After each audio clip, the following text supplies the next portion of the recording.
everyone. Now we're taking questions for FNATIC head coach Fabian, GrabbZ, Lohman. Correct. Anyone has a question? Anyone? Oh, I do. You're such a dog, Pete. I love it. FNATIC GrabbZ. I have a question for you. How was the boot camp in December? The bootcamp was better than I thought in many aspects. I think the team itself gelled better in terms of personality than initially feared or thought. Ultimately, I think the guys are very similar in how they experience just having fun, which also means for us coaches that sometimes the games become a bit too entertaining, let's say. Basically, we should be happy with how it went. Of course, as coaching staff, though, we want to have higher quality games, which is also part our fault if it doesn't happen. So in terms of like quality games, we didn't have as many as we wanted, but probably for your fans, as you guys probably already noticed, we had a good win rate and it has a good, basically I think this year we have a good base to work on.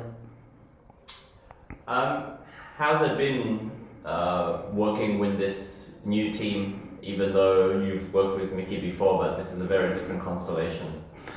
With this new team, the first thing that you notice instantly is the passion they have for winning and the game itself, which is, of course, as a coach, is the most amazing feeling, right? Of course, there are lots of disagreements, but they always come from a place of wanting to win and just basically making sure that we agree on the best path going forward.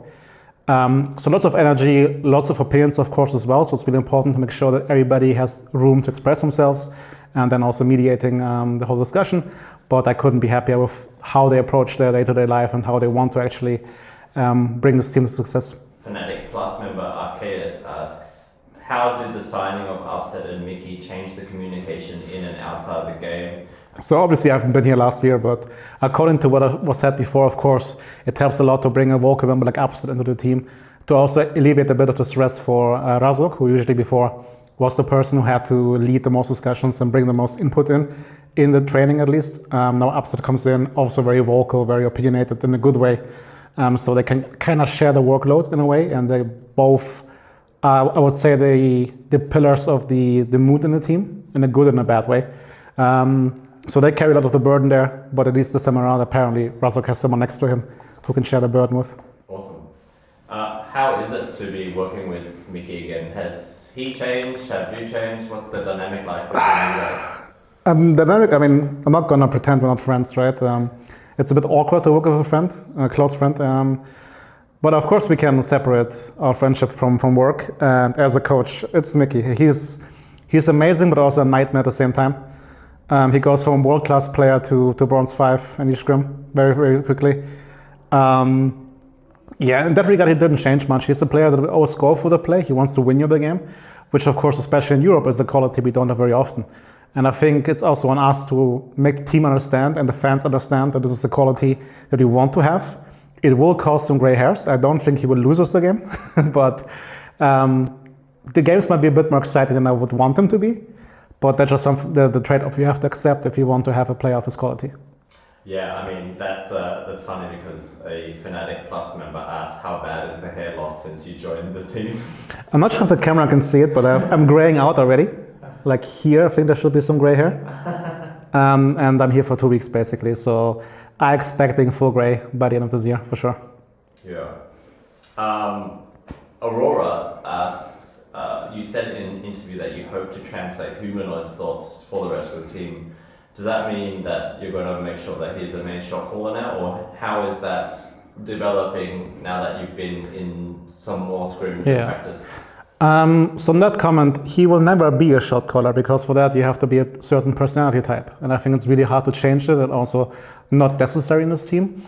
It is more important that we get him to talk about the most important points of his idea of playing the game, because what happens with players like him is that he sees the game in a very obvious to him state, and he might have trouble to translate these thoughts to his team, and that's why we as coaching staff come in, talk to him maybe on an individual basis, and then make sure that we can either agree or disagree with his vision, and then make sure that we are the ones explaining to the team what exactly he sees, because naturally also it's not that easy doing that while playing the game at the same time. So we want to build a solid foundation that we can follow his lead. I mean, I'm not saying everything he does is perfect, right? But he does have very good ideas. He plays the game on a very fast-paced, wave-based system, which also me and GrabbZ personally subscribe to, like you should to FNATIC PLUS and the YouTube channel. And I'm so smooth. So just be on the same page, basically making sure, okay, what points can we follow and what points maybe is he too stubborn with, or he needs more guidance, let's say, to different directions.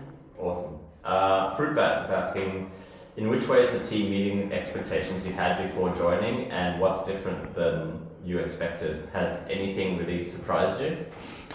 Not surprised. In a way, I thought I would meet more stubbornness when it comes to building foundations first and having the goal, the winning, as an afterthought, because I want really to make sure that we work in the correct way and we play the game in the correct way, because that will then result naturally in winning, right? And usually when talking to players, you get a lot of backlash and they say, no, we should win, especially now with G2 having changed vital members.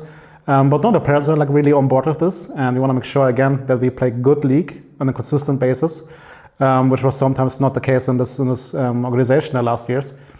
And so that surprised me in a good way. Besides that, I think we're surprised, not really. Again, I'm used to working with veterans. The only thing that surprised me is that GrabbZ kind of similar like I was on his age 6 years ago.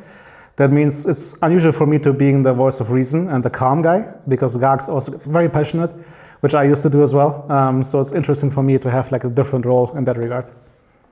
So like GrabbZ is like a younger version of you. He actually is, yeah. Like very, very, again, very passionate. He gets like not emotional in the way of, like he gets angry, which as a coach you should do sometimes as well. It's important to show players that even though they're winning in the game, for example, the performance is not acceptable. So it's my job not to also sometimes tell GrabbZ, okay, let them have this win, you know, like they're also human beings, calm down. And these are the shoes I've been in like many, many years ago. Funny enough, the same age that I won MSI in, he's now. So that might be a good omen, we will see. But I am really enjoying my work with him for sure. That was 6 years ago? Damn. Will be, 2019. Damn. I'm old. Again, I'm old. All right, next question. Sakava is asking, has your coaching style or methods changed over the year between G2 and now FNATIC with the whole team environment and organization? I mean, yeah. You just kind of answered it there, but yeah. Any other aspects?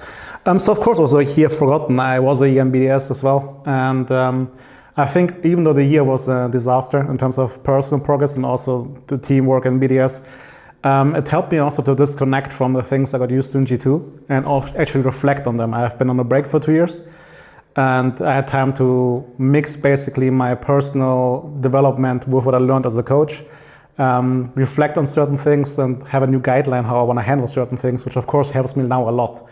I'm not that much older than players, but because of these 2 years of living a normal life, I think I can look at certain aspects of the game and their performance from a different lens that I would be able to if I stayed in the scene the entire time.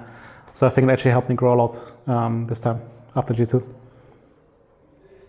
All right, next question. Loki is asking, FNATIC have been struggling to move past second place and overcome G2 domestically since 2019. What are the major themes, issues we'll need to overcome this year to become champions again? It's mainly consistency. Ultimately, all players are very capable of bringing out good performances and making good decisions. It's just important that we bring these performances more often and these decisions more often correct as well. Because it doesn't help you if sometimes you can beat every team in the world, but sometimes you can also lose against every team, which is something I said before. So it's more important to just basically raise the base level we have. Like even on our worst day, as the goal, we should be dominating teams that are lower league. And that will help us later also to then, in higher stress performance moments, to not crumble under it or perform way worse than we should. Because very often also in league, you don't need the perfect play to end the game, you just need a good enough play, basically, right? And I think in the past, especially the players who have been in FNATIC, they always chase this perfect play at all times, which then also means that if you mis-execute, you get punished for it. So getting a bit more balance in the whole view of the game, I think is also really important. How have Scrims in 2025 been going, and how is the prep ramping up in the lead up to Winter Split? The beginning of 2025 has been a bit rougher than I hoped for. Might just be the reality that we have a slow start team. Might be personalities coming back after New Year's. So GrabbZ and me have been a bit more rougher in the tone with the players. Today we're filming this on the 7th, actually. It has some better already, and the things we learned about bootcamp are being applied more often, which of course is only the building blocks of everything, basically, right? We want to have this level that we're having right now on a good day constantly, and then we can actually build on being a really great team. We would have wished to be a bit faster, but I think it's still enough to show good performances in week 1. We still have some days left, and I'm very confident that we can show a good, stable, intelligent performance when we get to the LEC. You've scrimmed quite a few teams in the LEC, and other teams have said that we're kind of one of the more difficult teams to play during scrims, like one of the better performing teams. For you, from what you've seen, what are the other strong LEC teams out there? I think currently next to us there's G2, obviously. Still a strong team with strong players. K-Corp seems to be very stable, also very intelligent in how to play the game currently. And something that I didn't really expect before the year, but Giants is a really good scrim partner. They make a lot of good macro decisions and they play the game also in a similar way that we envision it. So these are the 3 teams clearly that I think are above the rest in that regard. But naturally also, scrim performance and onstage are 2 different beasts, right? So this can change very quickly. And also certain teams might just want to have a different practice schedule where they peak towards week 3 of LEC and not right now. I'm not saying that we are doing that, but these perceptions can change very quickly as well. I mean, traditionally, FNATIC usually start pretty slow, especially during winter split or the first split. Do you see this being any different this year? I hope so, because also the way we approach the entire year is not we want to be, again, the goal is, of course, we want to win winter split, but that's not our goal. Our goal is to be as quickly as possible the best version of ourselves we can be. So we're not practicing in a way to peak for the finals. We're just practicing in a way to become better and better each day. So I don't think that would be fair to say that we have a slow start or a fast start. We're just going to be on a trajectory basically upwards the entire time. Currently, as it stands, as it looks like, it will be enough to have a good start, but it's also something we don't concern ourselves necessarily with. But yeah, again, like I'm very hopeful for the winter split already. It doesn't mean that you shouldn't expect anything. But for me, the first weeks especially, it's more important how we actually play on stage, right? We will qualify for playoffs very likely the way it's looking right now again. So no need to concern there. And I think we're on a good level to also really challenge for the top spots. But again, this will be a result of our good work and not just something because we practice towards it and maybe then leave something behind on the road there. Any last comments? I know, again, this will be hopefully weekly. We still have to see the schedule itself. But thank you a lot to the members of FNATIC Plus for asking these questions and also just supporting the team. Keep supporting us on social media. We have eyes on it, we see it. Thanks also to all the fan clubs around FNATIC that are very lovely towards the team and also towards me. I got received very nicely by the community, even though, of course, from both sides, G2 and FNATIC, some traitor calls and DMs have reached me, which always good fun. But again, thank you so much for all the support you guys give us, and I really, really hope that we can make you proud this year as FNATIC.